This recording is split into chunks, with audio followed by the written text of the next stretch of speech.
भारतवर्ष के माननीय प्रधानमंत्री जी ने 20 लाख करोड़ रुपए की राशि आवंटित किया है और इसको सबने सराहा है। राजनीति छोड़िए और सकारात्मक सहयोग की भूमिका में विपक्ष का जो दायित्व है उसका निर्वहन कीजिए। पॉलिटिकल चश्मे से देखेंगे तो आपको कुछ भी नजर नहीं आएगा। नमस्कार, आप देख रहे हैं लाइव सिटी। मैं हूं आपके साथ सौरभ राज। कोरोना वायरस महासंकट में जिस तरीके से प्रधानमंत्री ने एक बड़ा राहत पैकेज का ऐलान किया, उसके बाद भी विपक्ष की तरफ से लगातार प्रश्न उठाए जा रहे हैं। उनका कहना है कि ये राहत पैकेज एक तरह से लोन मेला की तरह है, गरीबों को इससे कुछ भी मिलने वाला नहीं है। कांग्रेस की तरफ से कहा गया है कि सीधे मजदूरों की नकदी ट्रांसफ़र करना सबसे बेहतर होगा। हमारे साथ है बीजेपी के वरिष्ठ नेता और लोकसभा सांसद रामकृपाल, जिनसे जानेंगे कि विपक्ष जो सवाल उठा रही है कि नकदी ट्रांसफ़र करना ही मजदूरों के हित में होगा। सर, जिस तरह से कांग्रेस ने सवाल उठाया है और सरकार से कही है कि नकदी ट्रांसफ़र ही करना बेहतर होगा मजदूरों के लिए। मैं सबसे पहले आभार व्यक्त करूं माननीय प्रधानमंत्री जी का कि उन्होंने कोरोना से लड़ने के लिए हर उपाय किया है और जनता ने सहयोग और साथ दिया है।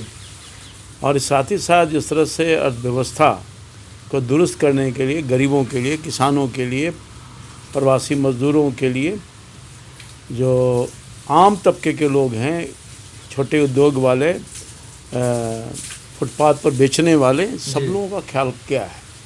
और दुनिया में सबसे अधिक कोरोना के नाम पर राहत पैकेज भारतवर्ष के माननीय प्रधानमंत्री जी ने 20 लाख करोड़ रुपए की राशि आवंटित किया है और इसको सबने सराहा है। हर वर्ग, हर क्षेत्र के लोगों ने सराहा है। और मैं समझता हूँ कि कांग्रेस को अगर उनका जो चश्मा लगा हुआ है राहुल गांधी जी को, उस चश्मे से दिखाई नहीं दे रहा है, तो उसमें हम लोग यही सजेस्ट करेंगे कि आप राजनीति छोड़िए और सकारात्मक सहयोग की भूमिका में विपक्ष का जो दायित्व है उसका निर्वहन कीजिए और सरकार ने जो कदम उठाए हैं उसको सराहने का काम कीजिए। नहीं तो पॉलिटिकल चश्मे से देखेंगे तो आपको कुछ भी नज़र नहीं आएगा। सर, उन्होंने यहाँ तक कहा कि सरकार जो मजदूरों की चीख है वो सुन नहीं पा रही है, इसलिए कांग्रेस से लगातार प्रयास करे कि जो मजदूरों की चीख है वो सरकार सुने।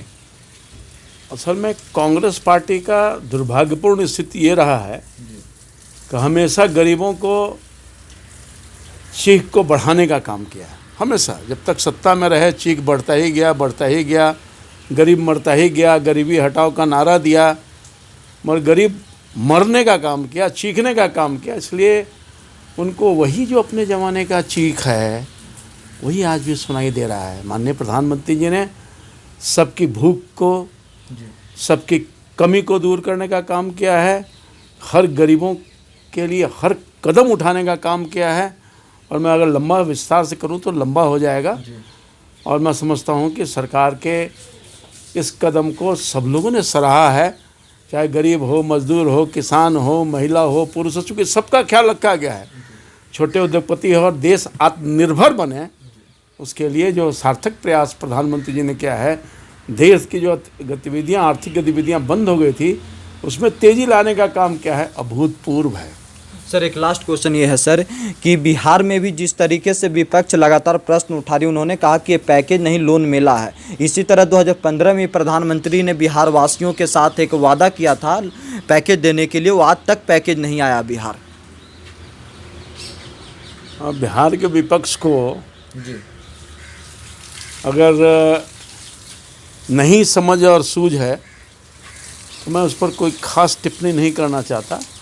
समझ और सूझ की कमी है। भारत के प्रधानमंत्री जी ने बिहार के लोगों के लिए जो पैकेज की घोषणा की है, अक्षरशः उसका पालन किया है। उनको अगर दिखाई नहीं दे रहा है तो ये दुर्भाग्यपूर्ण है उनके लिए, मेरे लिए नहीं, उनके लिए दुर्भाग्यपूर्ण है। सब पैकेज मिला है और काफ़ी गति आई है। हमेशा प्रधानमंत्री जी ने बिहार को, जो कांग्रेसियों ने, इनकी सरकारों ने, इनके चट्टे बट्टे के जो लोग हैं, विपक्ष में बैठे हुए लोग हैं, इन्होंने जो दुर्गति किया है बिहार का, उसको पिछले 15 साल में नीतीश कुमार जी ने और भारत के प्रधानमंत्री जी ने पिछले 6 साल में बहुत कुछ प्रयास किया है, बहुत कुछ देने का काम किया है। अब उनको समझ में नहीं आ रहा है तो दुर्भाग्यपूर्ण है, और मैं क्या कर सकता हूँ। चलिए शुक्रिया सर, थैंक यू। भारतवर्ष के माननीय प्रधानमंत्री जी ने 20 लाख करोड़ रुपए की राशि आवंटित किया है और इसको सबने सराहा है। राजनीति छोड़िए और सकारात्मक सहयोग की भूमिका में विपक्ष का जो दायित्व है उसका निर्वहन कीजिए। पॉलिटिकल चश्मे से देखेंगे तो आपको कुछ भी नज़र नहीं आएगा।